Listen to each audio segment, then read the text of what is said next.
کیا مشکل ہے؟ اس کو اپنے گھر میں لانے میں کیا مشکل ہے؟ معاملات میں، معاشرت میں، اخلاق میں، اپنی سیاست میں، قضاء میں لانے میں اس کو کیا چیز رکاوٹ ہے؟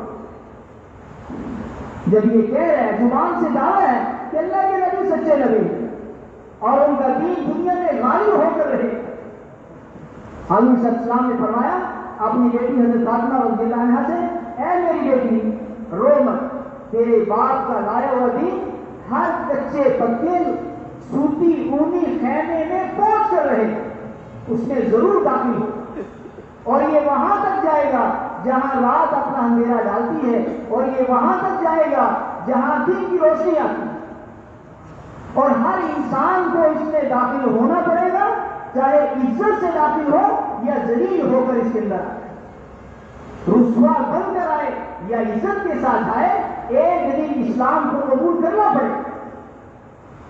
کوئی اور راستہ نہیں ہے اسلام کے علاوہ، نبی کی سنت کے علاوہ کوئی راستہ نہیں ہے انسانوں کی نجات کا اور حالات کے بدلنے کا، پریشانیوں سے نکلنے کا، صرف اور صرف نبی کی سنت کو اس کا ذریعہ بنائے۔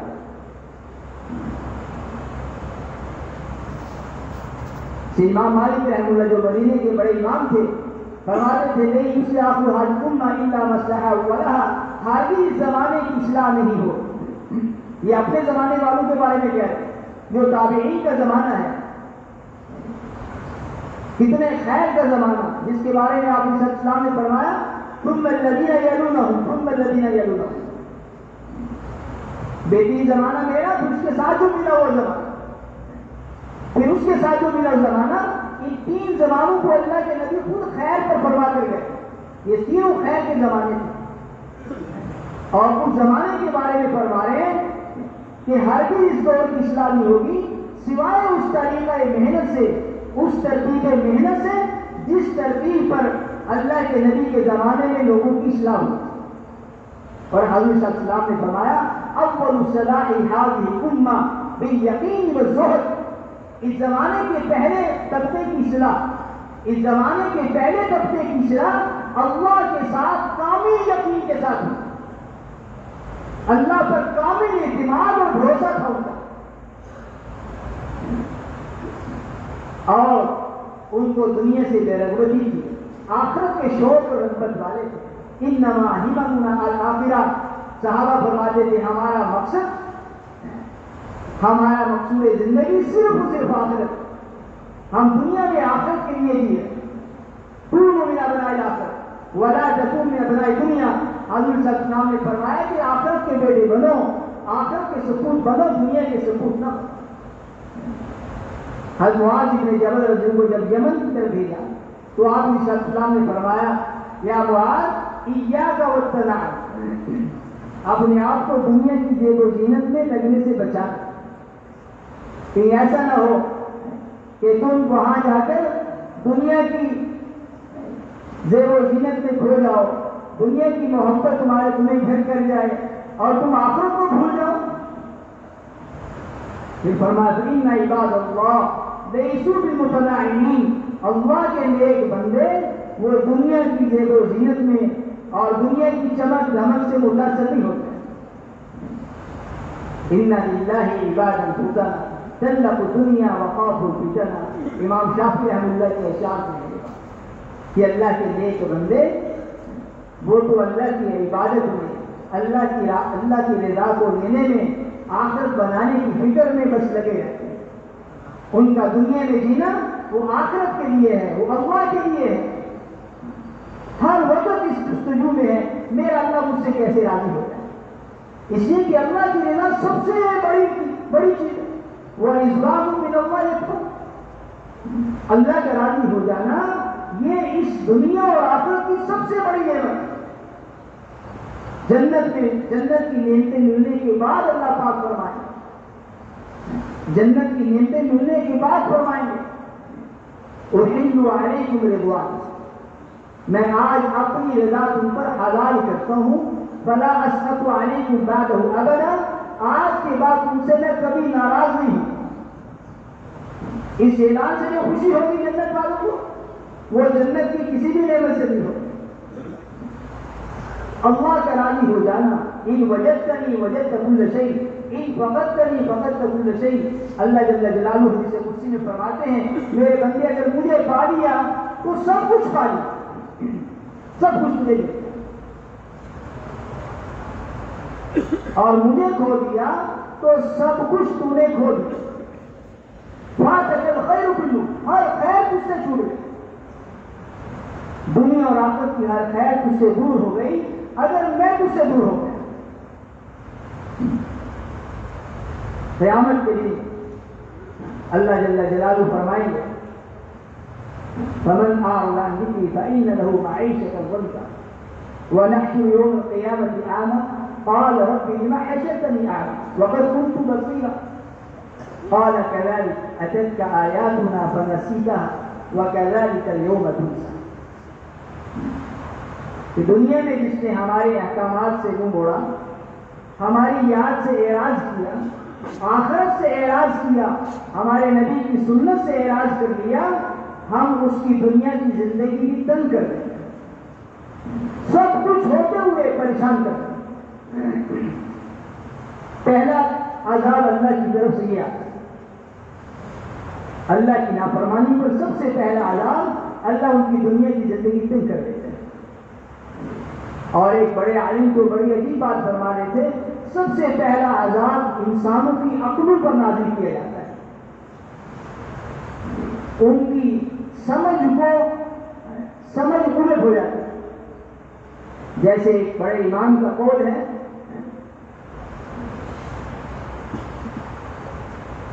کہ جس نے اپنے علم پر بھروسہ کیا وہ گمراہ ہو گیا،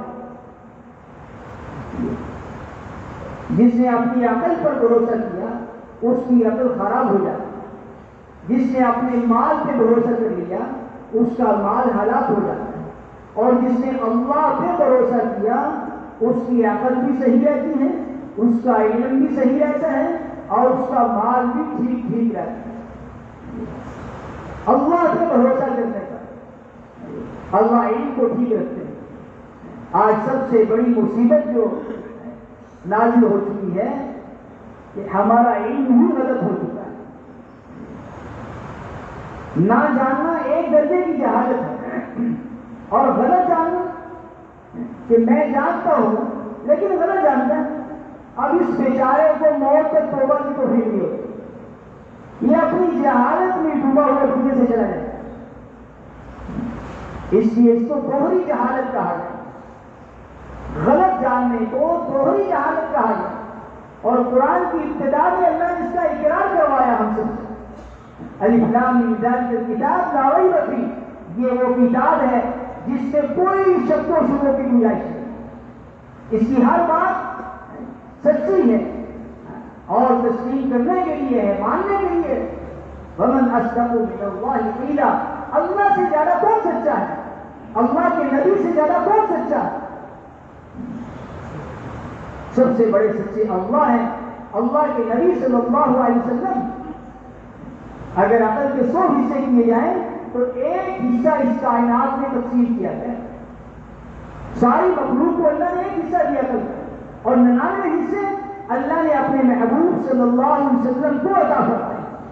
اب بتاؤ کتنے عقل مند ہیں، کتنے سمجھدار ہیں جن کو عقل کے 99 حصے اللہ نے دے رکھے، اور ان کی سنت اور ان کی باتوں کا موازنہ کرنا اپنی عقل کے ساتھ، اپنی سمجھ کے ساتھ، اپنی عقل کے ترازو میں اس کو تولنا کہ اگر میری عقل تسلیم کرے تو میں اس کو مانوں ورنہ میں ٹھکرا دوں، ایسی بات نہیں۔ سے امام علی رضی اللہ عنہ فرماتے ہیں اگر دین عقل کی بنیاد پر ہوتا، ہماری عقل مانے تو پھر مانیں گے، عقل نہ مانے نہ سمجھے تو نہیں مانیں گے۔ فرمایا عقل کی بنیاد پر اگر دین ہوتا تو موزے پر مسح کرنا اوپر کی بجائے نیچے کا حکم دیا جاتا، اس سے کہ مٹی اور گرد تو وہ موزے کے تلوے پر ہوتی ہے، اوپر نہیں ہوتی،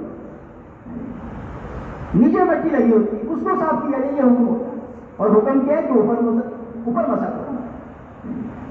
تو دین کے احکامات وہ عقل کی بنیاد پر نہیں دیے گئے کہ اس کو عقل کے ترازو میں توڑنا شروع کر، بلکہ یہ نقل کی بنیاد پر ہے، جو اللہ فرمائے حق و سچ ہے، جو اللہ کے نبی فرمائے وہ حق و سچ ہے، چاہے دل مانے یا نہ مانے، عقل سمجھے یا نہ سمجھے، اس کو تسلیم کرنا ہوگا، اور اسی بات کا نام ایمان ہے۔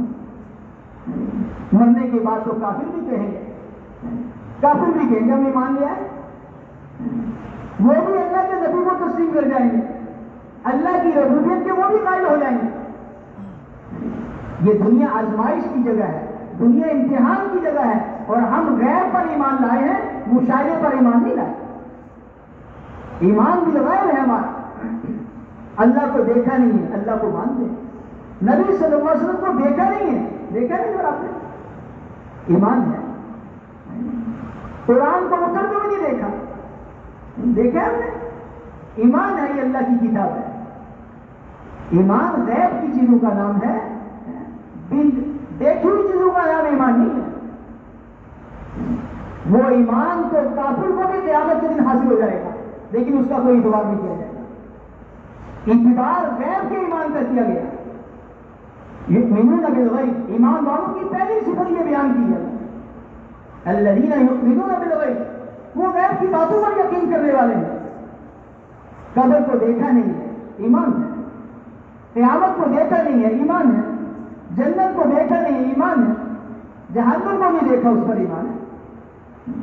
حضور صلی اللہ علیہ وسلم جب تہجد کے لیے اٹھتے تھے، اس وقت ایک دعا فرماتے تھے جس میں یہ الفاظ ہیں، اللہم انت الحق ووعدک حق ولقاؤک حق والجنت حق والنار حق والنبیون حق ومحمد صلی اللہ علیہ وسلم حق۔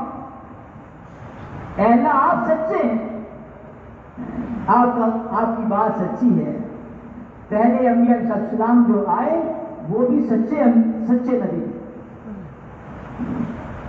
اور آپ کے نبی حضرت محمد صلی اللہ علیہ وسلم بھی سچے۔ اس کا اقرار تہجد کے وقت میں کرتے ہیں۔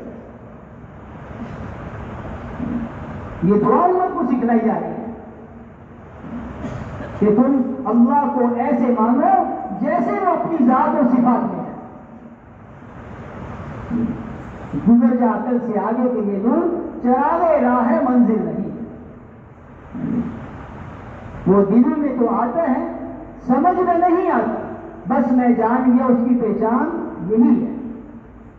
دلوں میں اللہ اترتے ہیں، عقل اور دماغوں پر اللہ پاک نہیں پورا اترتے کہ تمہاری عقل کے مطابق ہوگا تو تمہیں اللہ کی ذات سمجھ آئے گی، اس کی قدرت سمجھ آئے گی، ورنہ سمجھ نہیں آئے گی، ایسی بات نہیں۔ اسے فرمایا کہ اللہ کی قدرت، اللہ کی محبت کی اترنے کی جگہ وہ صرف اور صرف دل ہے۔ یہ دل مرکز ہے اللہ کی رحمت کے اترنے کے، اللہ کی قدرت کے اترنے کے، اللہ کی مدد و نصرت کے اترنے کے۔ اس دل کے ساتھ پوری کائنات کا نظام اللہ نے جوڑا۔ ایک نوجوان، اس نے وہ دنیا کا نقشہ کاغذ پر بنا ہوا تھا، اس کو ایک بچے نے پھاڑ دیا، تو وہ اس کو درست کر رہا تھا، وہ نوجوان اس کو درست کر رہا تھا، اس کو جوڑنے میں لگا ہوا تھا۔ تو ایک اللہ والے پاس سے گزرے تو انہوں نے فرمایا کہ اس کاغذ کی دوسری طرف انسان کی تصویر، اس کے دوسری طرف انسان کی تصویر ہے، اگر تم انسان کو جوڑ لو تو یہ پوری دنیا کا نقشہ خود بخود جڑ جائے گا، اس کو جوڑنے میں دیر نہیں لگے گی، انسان کو ٹھیک کرو۔ حضرت ابو ہریرہ رضی اللہ عنہ مدینے کے بازار میں تشریف فرما تھے، ایک آدمی پاس سے یہ کہتا ہوا گزرا کہ ظالم کا ظلم اس کی ذات کو تو نقصان دیتا ہے، دوسروں کو نقصان نہیں دیتا۔ ظالم کے ظلم سے، فاسق کے فسق سے یا فاجر کے فجور سے اس کی ذات کو نقصان پہنچتا ہے، دوسروں کو نہیں پہنچتا۔ تو حضرت ابو ہریرہ رضی اللہ عنہ اس کو بلایا اور فرمایا کہ یہ کیا کہہ رہے ہیں اللہ کے بندے، یہ کیا بات کہہ رہے ہیں؟ میں نے حضور صلی اللہ علیہ وسلم سے یہ بات سنی تھی کہ ظالم کے ظلم سے دوبارہ پرندہ اپنے گھونسلے میں سوکھ سوکھ کے مر جاتا ہے، تم کہتے ہو لوگوں کو نقصان نہیں ہوتا ہے۔ پوری کائنات متاثر ہوتی ہے انسانوں کے ظلم کی وجہ سے، ایک آدمی کا گناہ پوری دنیا کو متاثر کرتا ہے۔ ظہر الفساد فی البر والبحر بما کسبت ایدی الناس، خشکی اور تری کا سارا فساد انسان کے عمل کا نتیجہ ہے۔ اعمال بدلیں گے حالات بدل جائیں گے، اعمال بگڑیں گے حالات بگڑ جائیں گے، اعمال اچھے حالات اچھے، اعمال بگڑے تو حالات بھی بگڑے، اور اعمال کا تعلق انسان کے دل کے ایمان اور یقین کے ساتھ ہے، اور اس کا تعلق وہ انسان کی محنت کے ساتھ ہے۔ جس بات کی محنت باہر کرتا ہے اس کا یقین اندر بنتا ہے۔ محنت باہر سارا دن دکان پر کرے گا تو دل میں دکان آئے گی، ایمان نہیں آئے گا۔ جس بات کی محنت سارا دن لگے گا، رات جس سوچ اور فکر میں گزارے گا، اس پر ایمان دلوں کے اندر بنتا چلا جائے گا، اور جو دل میں ہوگا موت پر وہ زبان پر آئے گا، اور جو دل میں ہوگا وہ قبر میں ساتھ جائے گا۔ محسن ما فی الصدور، اور وہاں دلوں کو چیر کر دیکھا جائے گا کہ یہ دلوں میں کیا لے کر آئے، اللہ ہے یا غیر ہے، نبی کی محبت ہے یا غیر کی محبت ہے، کس کے طریقوں سے محبت کرتے ہوئے آئے، کس کے طریقوں پر زندگی گزارتے ہوئے آئے۔ جسے حضور صلی اللہ علیہ وسلم نے سب سے پہلے اللہ کی عظمت اور بڑائی کو بیان کیا، اور صحابہ کو بھی بلوایا، اس کو بولو، اللہ کو بولو، آخرت کو بولو۔ اللہ ہے اور ایسے ہے جیسے وہ اپنی ذات اور صفات میں ہے، اس کی قدرت پر یقین کرو۔ اس کائنات میں جو کچھ ہو رہا ہے اللہ کر رہا ہے، اللہ کے علاوہ کوئی کچھ نہیں کر سکتا، اور جو قیامت تک ہونے والا ہے وہ بھی فرمایا کہ اللہ بات ہی کر رہا ہے، کسی انسان کی بس میں نہیں ہے، حالات کا بدلنا یا سنوارنا کسی حکومت کے بس میں نہیں، کسی مان والے کے بس میں نہیں، صرف اللہ کے اختیار میں ہے، اور اس کا تعلق انسانوں کے عمل سے ہے۔ اس لیے انبیاء علیہ السلام عملوں کو بدلنے کی محنت کرتے تھے، انسانوں کا رخ آخرت کی طرف پھیرتے تھے۔ آج ہم دنیا کی طرف کر کے چل رہے ہیں۔ ایک آدمی نے جانا ہو کراچی اور بیٹھا ہو پشاور کی گاڑی میں تو ساری زندگی کراچی نہیں پہنچے گا، اس کو اپنا رخ بدلنا ہوگا۔ تو مجھے اور آپ کو بھی اپنا رخ بدلنا ہوگا، زندگی رخ بدلتے ہی میرے بھائی اور دوستوں حالات بدلنے شروع ہو جائیں گے، اس میں دیر نہیں لگے، دیر جو لگ رہی ہے مجھے اور آپ کو اپنے رخ بدلنے میں دیر لگ رہی ہے۔ دلوں کا قبلہ جب اللہ ہو جاتے ہیں، جب آخرت ہو جاتی ہے، جب عمل اور نبی کی سنت ہو جاتی ہے، پھر ساری دنیا اس مسلمان کی آنکھ لے کے چلتی ہے، ساری دنیا کی حکومتیں اس مسلمان کی غلام ہو جاتی ہیں۔ صحابہ تعداد میں بہت تھوڑے تھے، مال میں بہت کم مال ان کے پاس تھا، اسباب دنیا بہت تھوڑے تھے ان کے پاس، لیکن پوری دنیا کے انسان، پوری دنیا کا کفر ان سے ڈرتا ہے، اور وہ لکھنے پہ مجبور ہو گئے اگر دنیا میں ایک عمر اور ہوتا پوری دنیا سے قیامت تک کفر کا خاتمہ ہو جاتا، ایک عمر کی اور ضرورت تھی، کہ جن کے بارے میں فرمایا لو کان غاری نبی اللہ کان عمر، میرے بعد نبی ہوتا تو عمر ہوتا۔ زمین پر بات کر رہے ہیں، اوپر قرآن اترتا ہے، سبحان اللہ، عجیب۔ حضور صلی اللہ علیہ وسلم کو مشورہ دے رہے ہیں، اور وہ مشورہ اللہ قرآن کی آیت بنا کر نازل فرما رہے ہیں، کیسے عظیم لوگ۔ حضرت ابوبکر صدیق رضی اللہ عنہ کہ آپ علیہ السلام نے فرمایا حکم میں نے سارے ساتھوں کے احسانات کا بدلہ دے دیا، اے ابوبکر تیرے میرے اوپر اتنے احسانات ہیں، قیامت کے دن اللہ سے بدلہ دے رہا ہوں۔ اور فرمایا ساری دنیا کے انسانوں کا ایمان ایک ترازو میں رکھا جائے، ابوبکر کا ایمان سب سے بڑھ جائے گا۔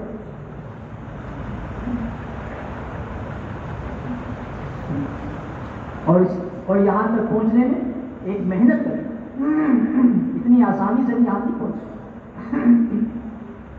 مکے کا گھر اور مکہ جیسا پیارا شہر چھوڑ دیا، اپنے گھروں کو خیر آباد کر دیا، اور ایسے زندگی گزاری ہے انہوں نے کہ ایک تقاضے پر آئے ہیں دین کے اور دوسرے تقاضے پر جا رہے ہیں۔ گھروں میں بیویوں کی خواہشات اور حاجتیں پوری کرنے کا موقع نہیں ملا، اپنے بچوں کی چاہتیں پوری کرنے کا موقع نہیں ملا، اور اسی کے ساتھ وہ دنیا سے چلے گئے۔ اور قیامت کے دن اللہ پاک نے ان کی قربانی کو ہم کو خود بدلا دیا۔ اس لیے ہم بھی دعا کیا کریں کہ یا اللہ قیامت کے دن جب تیرے نبی حضرات صحابہ اکرام کو لے کے تیرے دربار میں حاضر ہوں اور ان کی قربانی کا بدلہ دلوائیں تو اے اللہ ہمیں بھی ان کے ساتھ کر دی، ہمیں بھی ان کے ساتھ شامل فرما دی۔ اور شامل کون ہوگا؟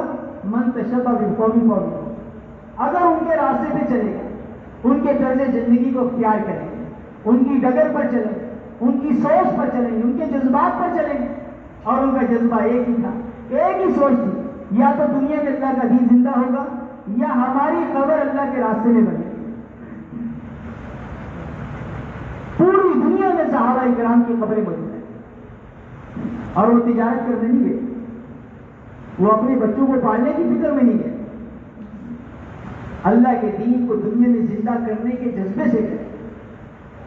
اللہ کا دین دنیا میں زندہ ہو، ہماری جان لگ جائے، ہمارا مال لگ جائے، ہماری زندگی لگ جائے، ہماری اولادیں قربان ہو جائے، یہ جذبہ جب تک مسلمان نہیں ہوتا تو مسلمان نہ دین کے لیے معاون بنتا ہے، نہ اس کی زندگی سے کفار کو ہدایت ملتی ہے۔ یہ بنیادی جذبہ ہے جس کو صحابہ کے دلوں میں پیدا کیا گیا۔ سے مولانا منظور روانی رحمہ اللہ جو اس زمانے کے بڑے عالم تھے، اپنی کتاب میں لکھتے ہیں، ایک بات کہتا ہوں سچی اور ہے بہت کڑی، اس سے کہ حق کی ابتدا تو کرواہٹ سے ہوتی ہے۔ حق شروع میں انسان کو کڑوا محسوس ہوتا ہے، شروع میں ذرا بھاری پن محسوس ہوتا ہے حق کے اندر، لیکن جب آدمی اس میں قدم رکھتا ہے اور آگے بڑھتا ہے تو اللہ اس کو شہد سے زیادہ میٹھا کرتا ہے۔ ابتدا میں اسلام میں ناگواریاں ہوتی ہیں اور بعد میں پھر خوشگواریاں اور اللہ کی مہربانی شروع ہو جاتی ہے۔ پھر یہ دنیا اور دنیا کی ساری مخلوق کو اللہ کو مسخر کر دیتا ہے۔ اللہ کا وعدہ ہے، وعد اللہ الذین آمنوا منکم وعملوا الصالحات لیستخلفنہم فی الارض، کہ اللہ کا وعدہ ایمان عمل والوں کے ساتھ کہ اللہ اس کائنات میں ان کو خلافت دے گا، ساری مخلوق ان کی مان کے چلے گی، اور فرمایا جو مخلوق کی خدمت میں لگیں گے، جو اللہ کی بنائی ہوئی چیزوں میں لگ جائیں گے اور اللہ کو بھول جائیں گے، تو اللہ پاک اپنی مخلوق سے فرماتے ہیں تو ان سے اور خدمت لیں اور ان کو اپنے اندر مشغول کرتے ہیں۔ اور اگر یہ اللہ کو راضی کرنے میں لگ گئے، اللہ کی عبادت میں مشغول ہو گئے، آخرت بنانے کی فکر میں مشغول ہو گئے، تو اللہ دنیا سے فرماتے ہیں ان کی خدمت میں لگ گیا۔ الدنیا خلقت لکم وانتم خلقتم للآخرہ، فرمایا یہ دنیا تمہارے لیے پیدا کی گئی ہے اور تمہیں ہم نے دنیا کے لیے نہیں پیدا کیا، تمہیں ہم نے آخرت کے لیے پیدا کیا۔ تو اللہ کی طرف سے ضابطہ یہی ہے کہ جب بندہ دنیا کے اندر مشغول ہوتا ہے تو دنیا کے اندر اللہ اس کو تھکا دیتا ہے۔ حدیث قدسی میں اللہ پاک فرماتے ہیں تفرغ کی عبادت، اے میرے بندے میری عبادت کے لیے فارغ ہو جائے۔ اب تو حال یہ ہے نماز کے اندر کھڑے ہیں پھر بھی دل دماغ فارغ نہیں، پھر بھی دل دماغ میں دنیا ہی چھائی ہوئی ہے، سوچ دنیا کی ہے، دکان کی ہے، گھر کی ہے، اتنا مشغول ہوئے ان چیزوں میں کہ نماز بھی آج اس سے خالی نہ رہی، ذکر اور دعا بھی اس سے خالی نہیں، جبکہ حکم یہ تھا سب سے کٹ کر تم اللہ سے جوڑ دو نماز۔ یہ نماز کیا ہے؟ یہ صلہ ہے، الصلاۃ من صلہ، یہ صلہ سے ہے، صلہ کہتے ہیں جوڑنے کو، کہ جو اللہ اور بندے کے درمیان تعلق جوڑ دے، تعلق قائم کرنے کی چیز نماز ہے۔ نماز میں اللہ سے تعلق قائم کرنے کے لیے آئے تھے اور اللہ سے کٹ کے چلے گئے۔ یہ حدیث میں آتا ہے مفہوم ہے جس نماز کے اندر اللہ کی طرف خیال نہیں، دھیان نہیں، تو وہ نماز بدبودار شکل میں جاتی ہے، سیاہ کپڑے میں لپیٹ کر وہ نمازی کے منہ پہ مار دی جاتی ہے۔ اور جو نماز اللہ کے دھیان والی، آخرت والی، فرمائے کہ وہ خوشبودار ہو کر جاتی ہے اور اس کے لیے وہ دعا کرتی ہے کہ اللہ جیسے اس نے میرا حق پورا کر دیا آپ بھی اس کے حق پورا کرو، آپ بھی اس پر مہربانی فرمائیں۔ نماز دعا کر رہی ہے اور بددعا کر رہی ہے، قرآن اپنے پڑھنے والے کے لیے بددعا بھی کر رہا ہے اور دعا بھی کر رہا ہے۔ اور فرمایا وہ دعا جس کے اندر اللہ کی طرف توجہ نہ ہو تو ایسی دعا 60 سال بھی آدمی کرتا ہے وہ قبول نہیں ہوتی. غافل دل کی دعا اللہ قبول نہیں کرتا. حدیث میں آتا ہے غافل دل کی دعا قبول نہیں ہوتی. تو یہ دل اللہ کی طرف متوجہ ہو جائے، اس کے لیے یہ دعوت والی محنت بنیادی محنت ہے. سب سے پہلے حضرات صحابہ کرام کو اس محنت میں لگایا. اس زمانے میں جو اسلام میں داخل ہوتا تھا وہ فوراً اس محنت میں لگ جاتا، فوراً ایمان سیکھنے میں اور دوسروں کو ایمان میں داخل کرنے میں، اسلام میں داخل کرنے کی محنت میں لگ جاتا.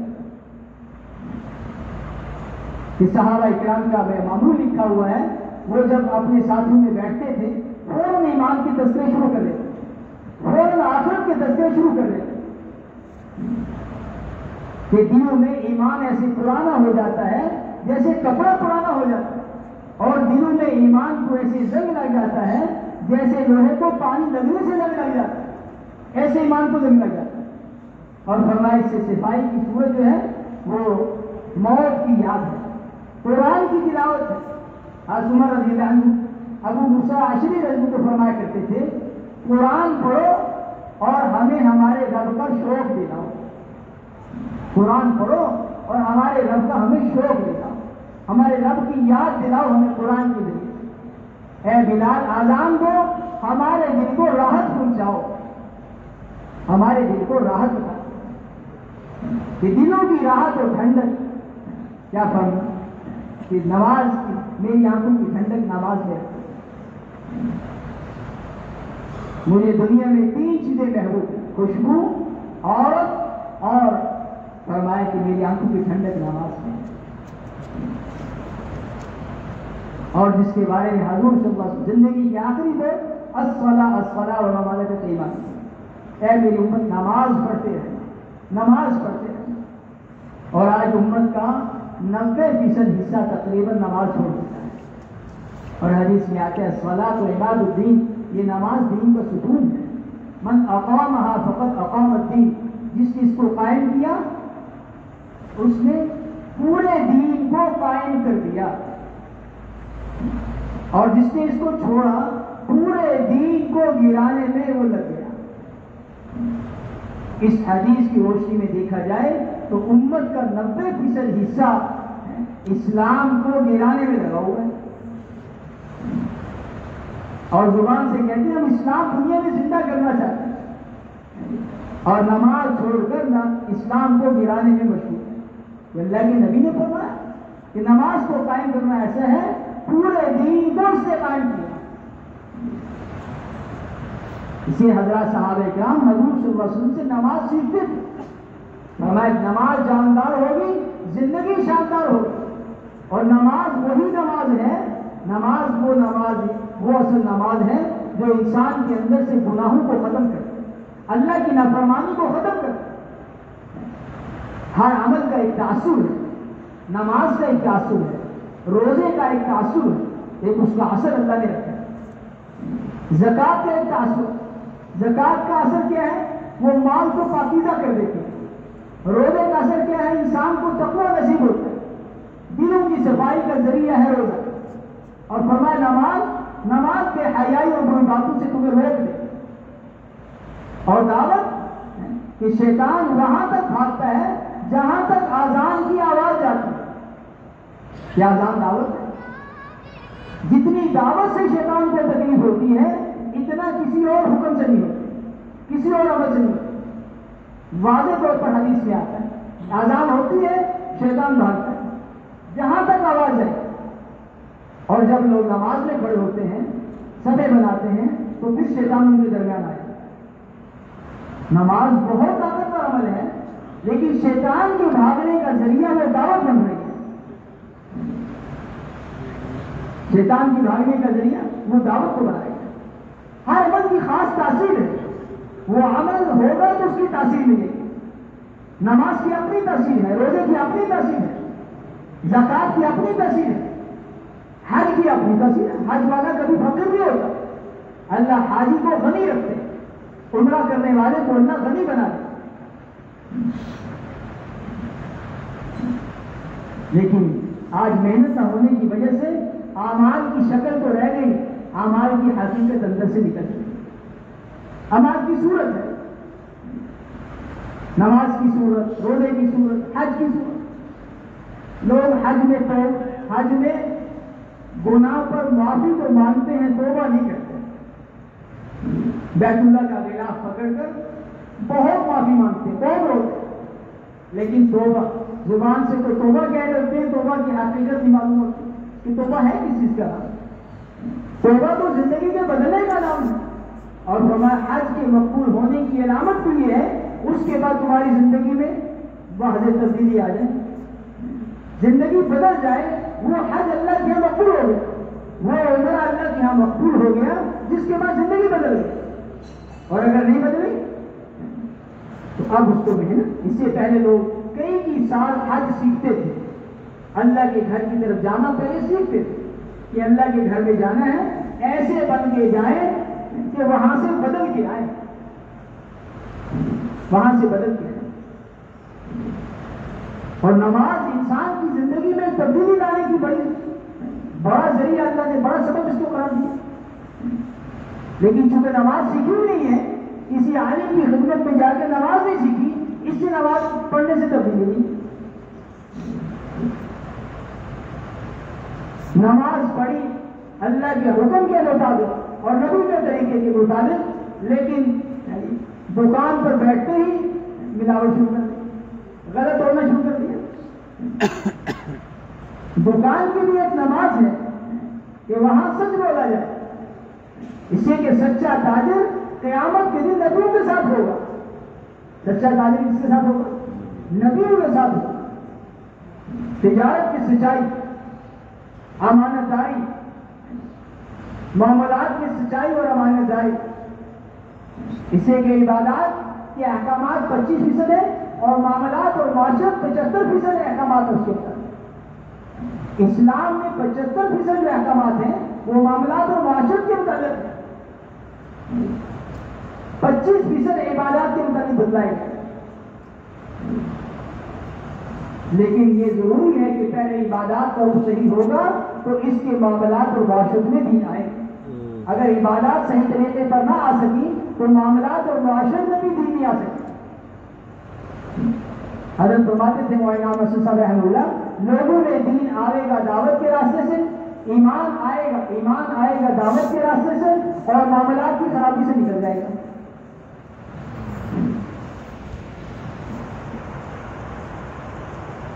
عبادت کے لیے تھوڑے ایمان سے آدمی نماز پہ آ جاتا ہے، لیکن معاملات کی درستگی کے لیے بڑے ایمان کی ضرورت ہے، مضبوط ایمان چاہیے اس کو۔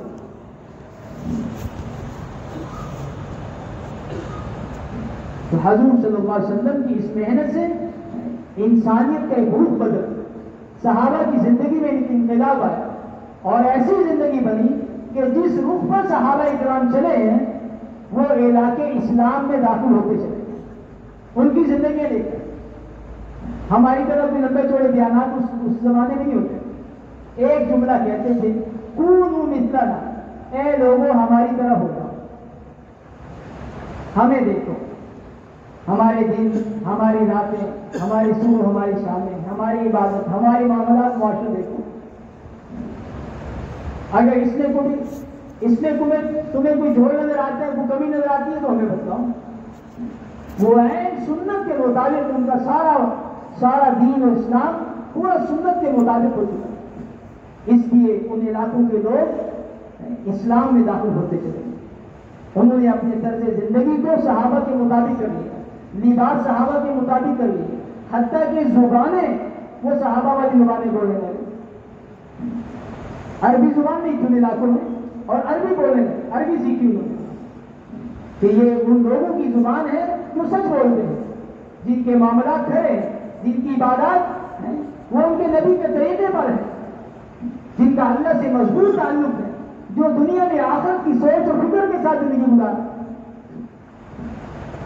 یہ معاشرت ان کو متاثر کر گئی اور وہ اسلام میں داخل ہو، اور تھوڑے ہی عرصے کے اندر پوری دنیا میں اسلام کا جھنڈا لہرایا، پوری دنیا میں اسلام غالب ہو، اور جن علاقوں میں کافر تھے وہ صحابہ کے ماتحت ہو کر زندگی گزارتے رہے. تو اسلام کے اندر اللہ نے ایک ایسی کشش رکھی ہے، اگر مسلمان اسلام کی صحیح زندگی کو اختیار کرے، حضور صلی اللہ علیہ وسلم کی پوری زندگی کو اپنا لے، ظاہراً بھی اور باطناً بھی، کیونکہ ہم ظاہری طور پر تو اپنانے کی کوشش کرتے ہیں، باطنی طور پر اپنانے کی کوشش نہیں کرتے. نماز تو پڑھی حضور کے طریقے پر، اس کو سنت کے مطابق کر لیا، لیکن نماز کے دوران جو جذبہ اللہ کے نبی کا تھا، وَلِجَوْفِ عَزِيزٌ كَعَزِيزِ الْمِرْجَلِ وَفِي صَدْرِ عَزِيزٌ كَعَزِيزِ الرَّحَّالِ مِنَ الْبُكَاءِ، کہ آپ کے سینے سے ہنڈیاں ابلنے کی آواز آتی تھی، چکی کے چلنے کی آواز آتی تھی، اور یہ نماز کی حالت میں تھا. صحابہ فرماتے ہیں نماز کی حالت میں تھا. تو اس پر مفسرین نے لکھا ہے اللہ کے انتہائی تعلق اور قرب کی وجہ سے تھا، اور انسانیت کے انتہائی غم کی وجہ سے تھا. انسانیت کا درد و غم اللہ کے نبی کو ہر وقت بے چین کی ہوئی. کان رسول اللہ صلی اللہ علیہ وسلم متواصل الاحزان دائم الفکرہ لیس له راحہ. آپ مسلسل غمگین. کس کا غم تھا؟ اپنی بیوی بچوں کا نہیں، گھر بنانے کا نہیں، امت کا تھا.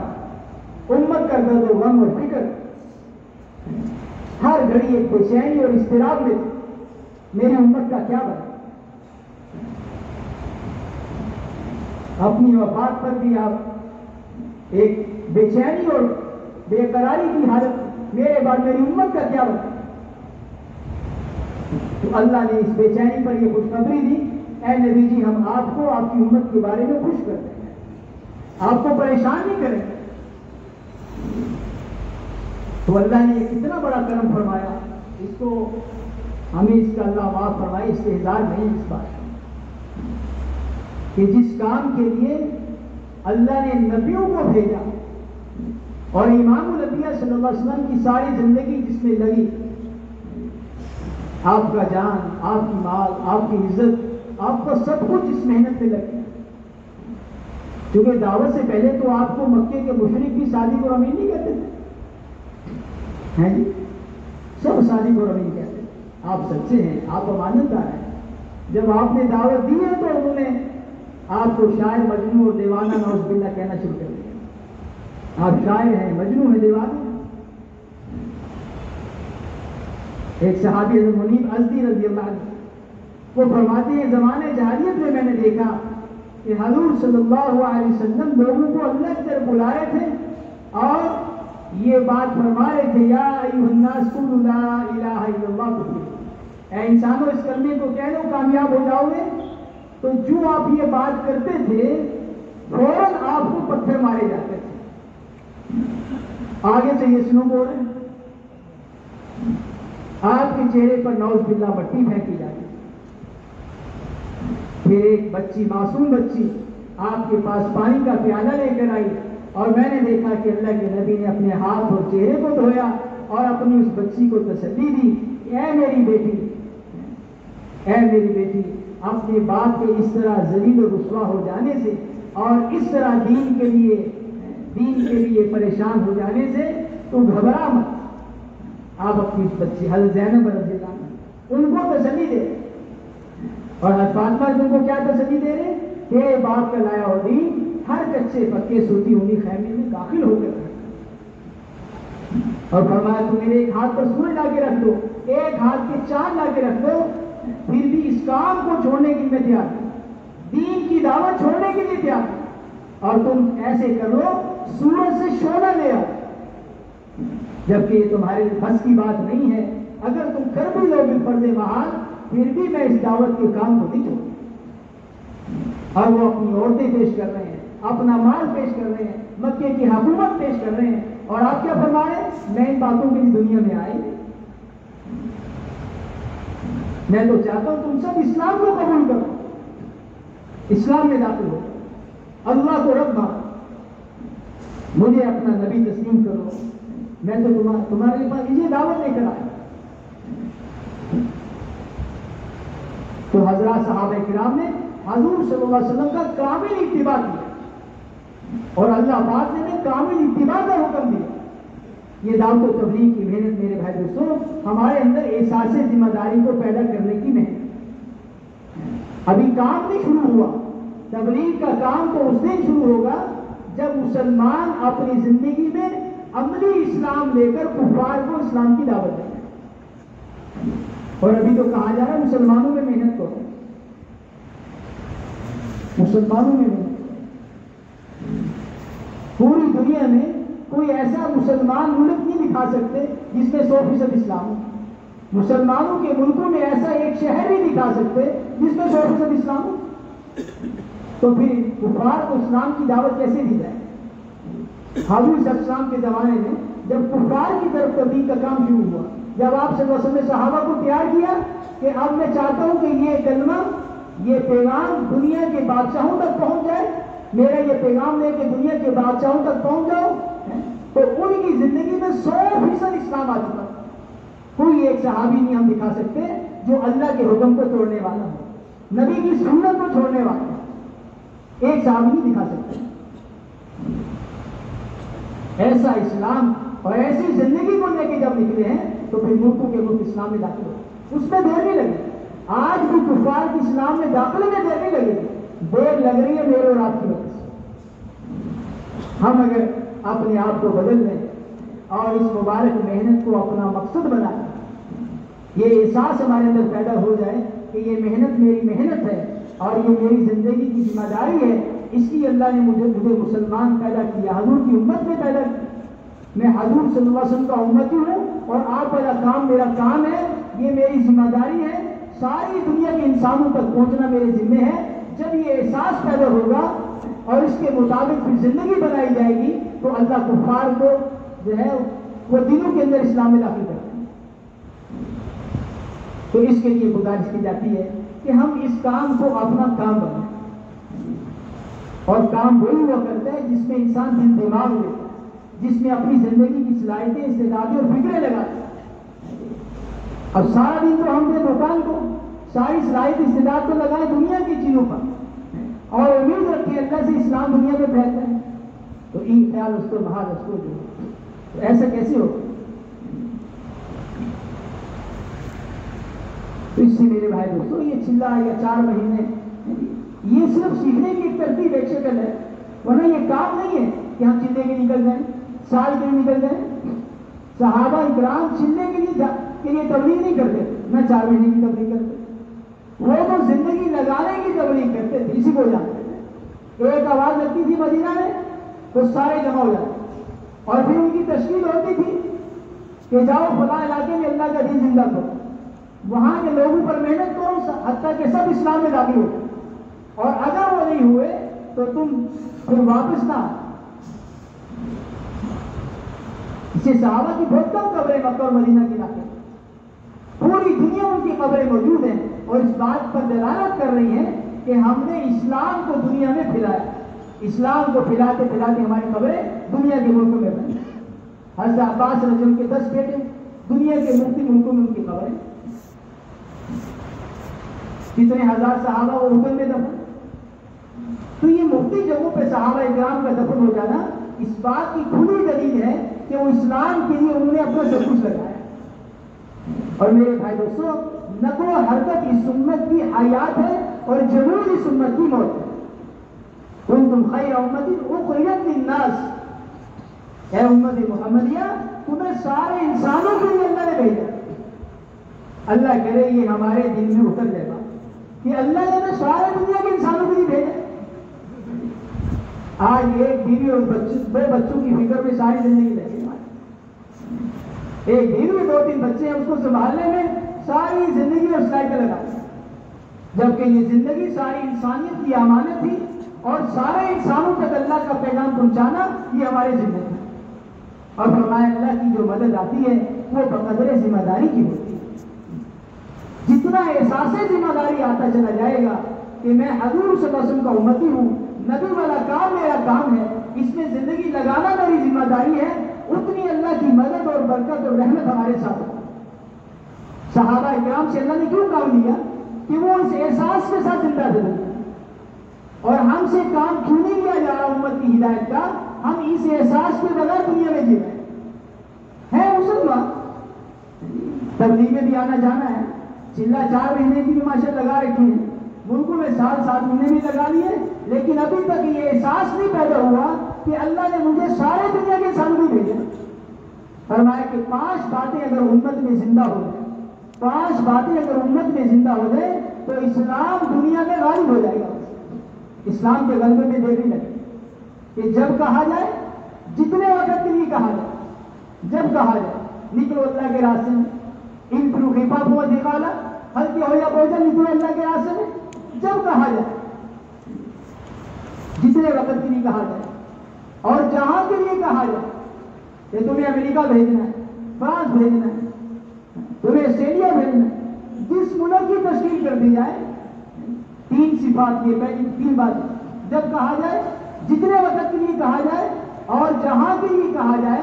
پھر فرمایا چوتھی بات یہ ہے، اس نکلنے میں گھر بیوی بچے کاروبار کی پھر پرواہ نہ کرے، پھر یہ نہ دیکھے میرے بھی بچوں کا کیا بنے گا، میرے کاروبار کا کیا بنے گا۔ جیسے تبوک کے موقع پر کھجور کے باغات پکے ہوئے، کھجور کا پھل پکا ہوا اور قرضے کی حالت ہے اور صحابہ کو کہا جا رہا نکلو، اور ان میں سے کچھ نے کہا کہ ہم اپنا قرضہ اتار لیں، اپنا پھل اتار لیں، اس کو بیچ کے قرضہ اتار لیں، ہمارا اس کو قرضہ ہے یہود کا۔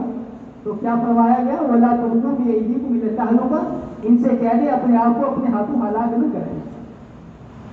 ان کا اپنے کاروبار کو سنبھالنا اور اپنے قرضے اتارنے کی فکر میں لگنا اس وقت نشر دین کا تقاضا ہے، اعلاء کلمت اللہ کا تقاضا ہے۔ اگر یہ گھروں میں ٹھہر گئے تو یہ ہلاک ہو جائیں گے، کیونکہ وہ اعلیٰ درجے کے ایمان والے لوگ تھے اور ان کو فرمایا تم دین کا 10واں حصہ بھی چھوڑ دو گے تو ہلاک ہو جاؤ۔ میری امت میں زمانہ ایسا آئے گا وہ دین کے 10ویں حصے پہ چلیں گے، وہ نجات پا جائیں گے۔ تو آج وہ زمانہ ہے، نجات کے لیے تو 10واں حصہ بھی کافی ہے، لیکن امت کی ہدایت کے لیے تو قربانی ہے۔ اس سے فرمایا کہ روزانہ کے کم از کم 8 گھنٹے اپنی مستو کی آبادی کے لیے، اور ہر مہینے کے 10 دن اور سال کے 3 چیزیں، یہ ہمارے کام کا پہلا قدم ہے۔ اس کام کی پہلی چیز، اس کام کی بنیاد یہاں سے شروع ہوتی اور پہنچنا کہاں تک ہے؟ فرمایا کہ ہمارا جینا مرنا، ہمارا سب کچھ اسی کام کے لیے ہو جائے۔ ہم تو نہیں اسی کام، جب ہمیں کہا جائے اور جتنے وقت کے لیے کہا جائے، جہاں کے لیے کہا جائے، اللہ کے راستے میں ہم نکل جائیں۔ اور یہ نکلنا فرمائے کس کے لیے ہو؟ اللہ کے لیے۔ ہمیں اللہ چاہیے اور کچھ نہیں چاہیے۔ حضرت فرماتے تھے اللہ ہی ہے باقی سب دھوکہ ہے، اللہ ہی اللہ ہے باقی سب کیا؟ دھوکہ ہی دھوکہ۔ تو ہمیں اللہ چاہیے اور کچھ نہیں چاہیے۔ حضرت فرماتے تھے تبلیغ والوں تم پر حکومتیں پیش کی جائیں گی، حکومت والوں کو کہنا تمہیں تمہاری حکومت مبارک، ہمیں تو اسلام دنیا میں چاہیے، ہمیں حکومت نہیں چاہیے۔ اسلام جب بھی آیا ہے وہ دعوت کے راستے سے آیا ہے، حکومت کے راستے سے نہیں آیا۔ اگر حکومت کے راستے سے اسلام لانا ہوتا تو حضور صلی اللہ علیہ وسلم کو پہلے حکومت دی جاتی، پھر تبلیغ کا کام دیا جاتا۔ جبکہ آپ پر پہلی قرآن کی آیت جو احکامات میں آئی ہے، یا ایھا المدثر قم فانذر وربک فکبر، اے کملی اوڑھنے والے کھڑے ہو جا، اپنے رب کی بڑائی کو بیان۔ اللہ کا سب سے پہلا حکم اللہ کے نبی کی طرف جو آیا ہے وہ دعوت کا ہے۔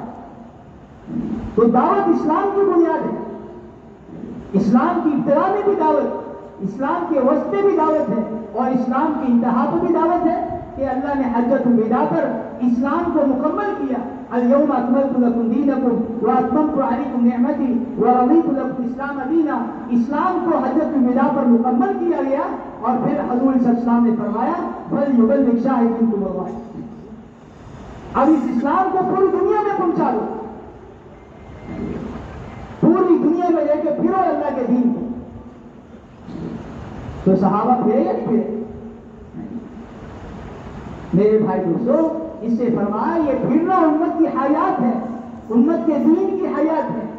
اور یہ دعوت ایسی ہے جیسے زمین کی یہ پانی کی طرح، فرمایا پانی ہوتا ہے زمین کو جو ہے وہ فصل کو سرسبزی ملتی ہے اور اس میں ہریالی آتی ہے اور اس پہ پھل آتے ہیں اور لوگ اس سے نفع اٹھاتے ہیں۔ جب دعوت چلے گی دنیا کے اندر تو اسلام پر سبزی آئے گی، اسلام میں ہریالی آئے گی، مسلمان کی زندگی میں اسلام آئے گا، اور جب اسلام دنیا میں غالب ہوگا تو مسلمان بھی غالب ہوگا، اسلام چمکے گا، مسلمان بھی چمکے گا۔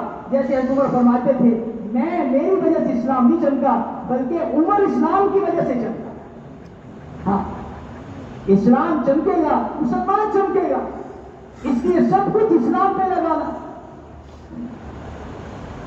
اور اللہ نے سب کچھ دیا اسلام کے لیے، سب کچھ اپنے دین کے لیے دیا ہے، یہ صرف ابھی بچوں میں لگانے کے لیے دیا۔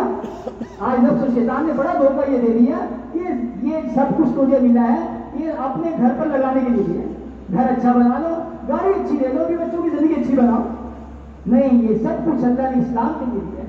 ان اللہ اشترى من انفسهم واموالهم بان الجنہ، یہ لگاؤ، اللہ سے جنت میں ملے گا، اور کتنا ملے گا؟ اتنا ملے گا کہ اللہ تمہیں خوش کر دے گا، اتنا دے گا۔ پھر وہاں حسرت کرو گے، کاش ہم اپنا سب کچھ لگا دیں، وہاں حسرت کریں گے، پچھتائیں گے۔ فرمایا تم میں سے جو کرتا ہے اس کو ندامت اور پشیمانی ضرور ہوتی ہے، نیک کو بھی اور نافرمان کو بھی۔ نیک آدمی کو حسرت اس بات کی ہوتی ہے کاش میں اپنی نیکی میں اور اضافہ کرتا۔ جیسے ہمارے رحمت کے امام تھے مولانا جمیل صاحب رحمہ اللہ، وہ حاجی عبدالوہاب صاحب کو فرماتے تھے بھائی صاحب ہم تو قیامت کے دن ہم تو پچھتائیں گے، آپ کو بھی پچھتانا پڑے۔ جیسے حدیث، جیسے میں نے کی حدیث صاحب کے سامنے، قیامت کے دن ہر آدمی کو ندامت ہو، تو فرماتے تھے ہم اس لیے پچھتائیں گے ہم نے کچھ نہیں کیا اسلام کے لیے، اور آپ اس لیے پچھتائیں گے کہ تھوڑا دیا زیادہ کیوں نہیں کیا، جبکہ زندگی کے 75 سال تبلیغ میں لگے تھے، جوانی سے موت تک تبلیغ کے کام کو مقصد بنا کے چلے، اور سب کچھ اس میں جھونک دیا۔ تو میرے بھائی دوستو، یہ 7 آدمی کا مطالبہ نہیں ہے، نہ اس کا تقاضا ہے، یہ تو زندگیاں لگانے کا سودا ہے، زندگیاں لگانے والا کام ہے۔ ایک امت تیار کی جا رہی ہے جو اسلام کے لیے سب کچھ قربان کرنے والی ہے، جیسے صحابہ کی جماعت اس نے سب کچھ لگا دیا، ان کی اتباع، ان کی مشابہت میں آج ایک امت تیار کی جا رہی ہے۔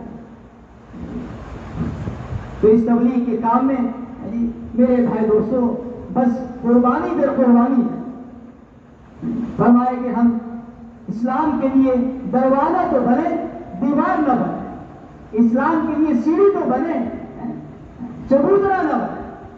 چبوترا ایک جگہ پہ ہوتا ہے اور سیڑھی کا جو ہے آدمی ہر وقت اوپر چھت کی طرف چڑھتا چلا جاتا ہے، تو دن بدن ہمارا جو ہے جان مال وقت کا استعمال وہ اسلام کے لیے بڑھتا ہے۔ سب سے پہلا اس کا مصرف ہی اللہ کا دین ہے، اور دوسرا مصرف اس کا غرباء اور فقراء ہے، اور تیسرا مصرف جو ہے انسان کی اپنی ذات بھی بچے ہیں۔ تو جو ہم نے جس کو پہلا مصرف بنا لیا وہ تیسرے درجے کی بات تھی، اور اس لیے میرے بھائی دوستو بس تھوڑا سا رخ بدلنے کی ضرورت ہے، پہلے درجے پہ لانے کی ضرورت ہے، انشاءاللہ پھر اسلام دنیا میں پھیلنے میں دے گی، حالات کے بدلے میں دینے لگے گی۔ جتنے مسائل ہیں، جو امت میں پریشانیاں ہیں، حالات ہیں، وہ سب جو ہے وہ اعمال کی خرابیوں کی وجہ سے ہیں، اللہ کی نافرمانی کی وجہ سے۔ جب مسلمان توبہ کر لے گا، اپنا مقصد بدلے گا، اپنی سوچ بدلے گا، طرز زندگی بدلے گا، اللہ پاک نے تو مسلمان کو اور اسلام کو دنیا میں غالب کرنے کے لیے بھیجا ہے کہ مسلمان تو آئے دنیا میں غلبہ کے لیے، عزت تو ہے ہی مسلمان کے لیے، غلبہ مسلمان کے لیے، اور اللہ کی طرف سے برکت اور مدد کے وعدے مسلمان کے لیے، اور آج مسلمان پریشان ہے۔ حضور صلی اللہ علیہ وسلم نے مجھے اور آپ کو لاوارث نہیں چھوڑا، بے یار و مددگار نہیں چھوڑا، ہمیں ایک محنت دے کر گئے، جو محنت ہمیں عزت کی چوٹیوں پر لے جائے، جہالت کی گھاٹیوں سے نکال کر ہمیں قرآن اور حدیث کی چوٹیوں پر لے جائے۔ اللہ پاک دلوں کو منور فرمائے گا قرآن اور حدیث کے نور سے اور ہدایت کے نور سے، پھر یہ نور ساری دنیا کے کافروں کو متاثر کرے گا اسلام میں داخلے کے لیے۔ تو اسی میرے بھائی دوستوں ہمت اور حوصلے کے ساتھ ہم اس کی نیت اور عزم کریں کہ ہم نے اس کام کو اپنا کام بنانا ہے، اور پچھلی زندگی پر ہم استغفار اللہ سے معافی مانگیں، آج ہم نماز کے چھوڑنے پر تو استغفار کرتے ہیں، لیکن اس محنت سے تو چھوڑنے پر استغفار نہیں کرتے، اور اس سے کتنا نقصان ہوا انسانیت کا وہ ہمارے سامنے نہیں ہے۔ جب نکلیں گے اللہ کے راستے میں پھر وہ سامنے آئے گا۔ اپنے ملک میں دیکھیں کیا حال ہے مسلمان کا۔ اب کپڑا اور خوراک سے تو مدد کی جا رہی ہوتی ہے، لیکن ایمان اور عمل کی محنت سے ان کی کوئی مدد نہیں کی جا رہی۔ کہ ایسی محنت ہو جائے مسلمان پر کہ ان کی نگاہ اللہ پہ چلی جائے، ان کی نگاہ آخرت پر چلی جائے، اور ان حالات کو اللہ کی طرف سے سمجھیں اور اللہ سے رجوع کر لیں۔ وَلَنُذِيقَنَّهُمْ مِنْ عَذَابٍ أَدْنَىٰ دُونَ الْعَذَابِ الْأَكْبَرِ لَعَلَّهُمْ يَرْجِعُونَ۔ اللہ فرما رہے یہ حالات ہم بھیج رہے ہیں دنیا میں تم پر تاکہ ہماری کو رجوع کر لو، ہماری طرف آ جاؤ، اور ہم ان کا رخ جو ہے وہ ہمارے اس بات کی طرف پھیر رہے ہیں۔ نہیں میرے بھائی دوستوں، وہ ایسی محنت کرنی ہے ہر مسلمان پر، جیسے بھی حالات میں مسلمان ہو اس کی نگاہ صرف اللہ کی طرف جا رہی ہے۔ اس کی دعا سے نماز سے وہ کام بنیں گے جو ساری دنیا کے ملک مال پیسے سے نہیں بنے گے۔ اس کی نماز میں اللہ نے وہ طاقت رکھی ہے، دعا میں وہ طاقت رکھی ہے۔ صحابہ نے کر کے دکھلایا نہیں دکھلایا، تو آج بھی اللہ کرنے پہ قادر ہے یا نہیں ہے؟ اللہ تو اپنی قدرت کے ساتھ آج بھی موجود ہے، مجھے اور آپ کو بدلنا پڑے گا۔ تو سب تیار ہے نا اس کے لیے انشاءاللہ؟ تو نیت کریں پھر انشاءاللہ 4 مہینے جتنے بھی لگے، نقد 4 مہینے کے لیے ماشاءاللہ، نقد 4 مہینے کے لیے۔ پہلا قدم تو ہم شروع کریں نا جی، پہلا قدم تو اٹھائیں توحید کا 4 مہینے۔ کھڑے ہو جائے، سارے کھڑے ہو جائے، پہلے ذرا کھڑے ہو جائے ماشاءاللہ، نقد 4 مہینے کے لیے۔